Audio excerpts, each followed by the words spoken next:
Olá, sou o professor Wilson, professor de História, e nós estamos aqui para mais uma aula no Conexão Escola, juntamente com a professora intérprete Maria, que nos ajudará com a interpretação. E hoje trago o seguinte tema para vocês: as lutas pela redemocratização no Brasil e a Constituição de 1988. Então nós vamos tratar ainda do período da ditadura militar, de algumas situações que acontecem durante o período da ditadura militar e o fim da ditadura militar e a aprovação da Constituição de 1988. Para darmos início, eu trouxe para vocês uma indicação de um site específico sobre a ditadura militar no Brasil. O projeto do portal Memórias da Ditadura é uma realização do Vlado Educação, Instituto Vladimir Herzog, que responde à demanda da Secretaria de Direitos Humanos da Presidência da República do Brasil de criar um portal com o objetivo de divulgar a história do Brasil no período de 1964 a 1985, que justamente com o início da ditadura e o pós-ditadura militar. Deixei o site aqui para vocês, você pode aproximar também o seu celular do QR Code para ter acesso ao site e algumas informações. Trouxe essa charge do Ziraldo para que nós comecemos a aula fazendo uma análise desse período da ditadura. Se você percebe, o general manda o soldado vai, chega no cidadão, dá uma porrada e depois ele diz que o ministro quer dialogar com você. A charge é no sentido de provocar alguma reação em você, reação de você refletir sobre a ditadura militar no Brasil. Existia diálogo? Não existia? Como era que se dava esse diálogo nessa perspectiva? Hoje, especificamente, nós falaremos de alguns movimentos que fizeram manifestações contra a ditadura militar a favor da liberdade. Nós temos aqui, entre essas formas e movimentos de resistência, em 1968 nós podemos trazer a passeata dos 100 mil, que afrontou literalmente a ditadura militar. Foi a maior manifestação de rua desde 1964 e marcou o auge da resistência democrática. Nós podemos lembrar que essa passeata ela acontece 4 anos após a instalação do golpe civil-militar, que viria a ser conhecido então como ditadura militar no Brasil, no período especificado de 64 a 85, até meados de 85. A passeata dos 100 mil marcou o ápice da reação da sociedade contra o regime, a censura, a violência e a repressão às liberdades. Mais uma vez, a ditadura iria reagir endurecendo o regime, como se veria no final de 68, com a criação de vários pontos de tortura e etc. Nessa manifestação, nós tivemos a presença muito potente, muito grande também de vários estudantes. Isso nós não podemos deixar de lembrar. Um outro ponto que também atrapalhou duramente a ditadura militar foi a grande greve dos trabalhadores do ABC Paulista em março de 79. 200 mil trabalhadores cruzaram os braços. E a ditadura ela reprimiu essa primeira greve dos metalúrgicos, mas mostrou, que eles estavam dispostos a continuar esses movimentos, a defender os seus interesses, a defender os seus direitos que foram suprimidos durante esse período da ditadura militar. Nós temos também que dar o devido destaque ao movimento estudantil. O movimento estudantil foi um dos principais protagonistas da luta contra o regime militar no Brasil. Inconformados com o autoritarismo e a repressão, muitos estudantes tiveram a coragem de enfrentar as forças repressoras, dispostas a massacrar jovens idealistas e contestadores ou qualquer um que simpatizasse com as ideias considerada subversiva pelos militares. Esses estudantes lutavam por um mundo melhor e mais justo, para tornar realidade seus sonhos revolucionários. eles defendiam a liberdade e os direitos humanos. A manifestação ocorrida em 26 de junho de 68 reuniu mais de 100 mil pessoas no Rio de Janeiro, na Cinelândia, e representou um dos mais significativos protestos no período ditatorial do Brasil. Porque conseguir que 100 mil pessoas, mais de 100 mil, se reunissem e fizessem um movimento contra a ditadura, demonstrava grande insatisfação dessas pessoas. À medida que os anos passam, 68 finda, começam os anos 70, nós vamos ter uma continuidade dos governos militares. Porém, embora existisse essa repressão, economicamente o Brasil não ia bem. Nós podemos ver através desses gráficos, no ano de 1970, a dívida externa brasileira estava na casa dos 5 bilhões de dólares. Chegando ao ano de 1985, que marca o fim da ditadura militar no Brasil, nós temos uma dívida externa de mais de 105 bilhões de dólares. Então, uma dívida astronômica produzida nesses governos militares que nós tivemos. É claro que esses problemas econômicos terão reflexo na capacidade desses militares se manterem no poder.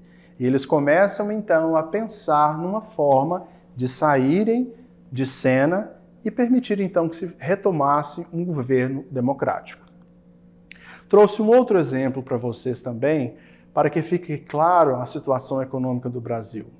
No ano de 1984, nós tínhamos uma inflação de 215,3%. A inflação, ela corrói o poder de compra, ela diminui o valor que o dinheiro tem para comprar alimentos e comprar as coisas. Então, embora se tivesse bastante propaganda por parte dos governos militares, economicamente o Brasil ia muito mal. Então, esses problemas econômicos forçavam as pessoas a lutarem pelo fim do regime militar e buscar outras alternativas de governo, de forma de governo. E aí nós temos, então, que já em 1983, nós temos as informações que os partidos de oposição iniciaram uma campanha para a eleição direta do presidente da República, que até então não existia essa eleição direta. Esse movimento ficou conhecido como Diretas Já, e ele mobilizou o país de norte a sul em manifestações que envolviam centenas de milhares de pessoas. E essas manifestações, elas tinham o objetivo de pressionar, o governo militar para que cedesse e permitisse, então, a realização dessas eleições diretas. Essas imagens representam justamente essas manifestações que ocorreram em vários lugares do Brasil.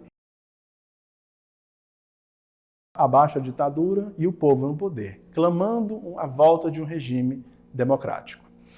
Dante de Oliveira foi o deputado que propôs justamente que a eleição para presidente e vice-presidente da República fosse realizada de forma direta. Porém, os militares não permitiam. Essa charge de Enfield, ela vem nos mostrar como se dava o pensamento naquela época. Se vocês observarem, está escrito que o povo quer votar, o voto é nosso, diretas já, queremos votar. Mas o militar anuncia, voltem para suas casas. O povo é ilegal, demonstrando que o povo ainda não tinha o direito de escolher os seus governantes. Nessa perspectiva, a emenda de Dante de Oliveira ela é rejeitada e nós não temos, então, uma eleição direta para presidente da República. Nós temos uma eleição indireta, como aconteceu de fato, e depois dessa eleição indireta, com Tancredo Neves a presidente e José Sarney a vice, Tancredo morre, quem assume é o José Sarney. Nós temos a elaboração, então, de uma nova Constituição para o Brasil. O que é Constituição? Observe você, de todas as leis que existem em um país, a Constituição é a mais importante delas. É a forma que trata justamente da elaboração das outras leis e do conteúdo mínimo que essas outras normas devem ter. Nessa Constituição contém regras sobre como devem ser feitas as leis e como devem funcionar os três poderes, executivo, legislativo e judiciário, além dos outros órgãos que atuam conjuntamente com esses poderes, Ministério Público, Defensoria Pública, como por exemplo. Então a Constituição foi realizada um novo debate, foi proposta uma nova Constituição, e em 1988 foi-se aprovada essa nova Constituição, que foi chamada de Constituição Cidadã. Cidadania significa juridicamente que o cidadão é o indivíduo no gozo dos direitos civis e políticos de um Estado. Em um conceito mais amplo, cidadania quer dizer qualidade de ser cidadão e, consequentemente, sujeito de deveres e direitos. Nós temos direitos e também temos deveres, e esses direitos e deveres eles são estabelecidos pela Constituição de 1988. Como característica da Constituição de 1988, e por que ela foi chamada cidadã, eu separei alguns princípios para vocês no artigo 1º da Constituição. A República Federativa do Brasil, formada pela união indissolúvel dos estados e municípios e do Distrito Federal, constitui-se em Estado democrático de direito e tem como fundamentos a soberania, a cidadania, a dignidade da pessoa humana, os valores sociais do trabalho e da livre iniciativa. Nós não podemos esquecer também outros elementos que fazem parte dessa Constituição. Esses elementos também fazem parte dela. Observe para você ver. Construir uma sociedade livre, justa e solidária, erradicar a pobreza e a marginalização e reduzir as desigualdades regionais e sociais, promover o bem de todos sem preconceitos de origem, raça, sexo, cor, idade e quaisquer outras formas de discriminação. No artigo 4 é dito que a República Federativa do Brasil rege nas suas relações internacionais pelos seguintes princípios: prevalência dos direitos humanos, defesa da paz, solução pacífica dos conflitos, repúdio ao terrorismo e ao racismo. Não podemos esquecer. Nessa perspectiva eu trouxe para vocês que vocês ponderem como sugestão de atividade. É importante para você ouvir as músicas que gosta, assistir aos seus filmes, animes, séries. É importante para você sair com sua família e seus amigos, dar sua opinião sobre os mais variados assuntos. Essas oportunidades elas são importantes para você. Escreva um texto, então, explicando por que isso é importante.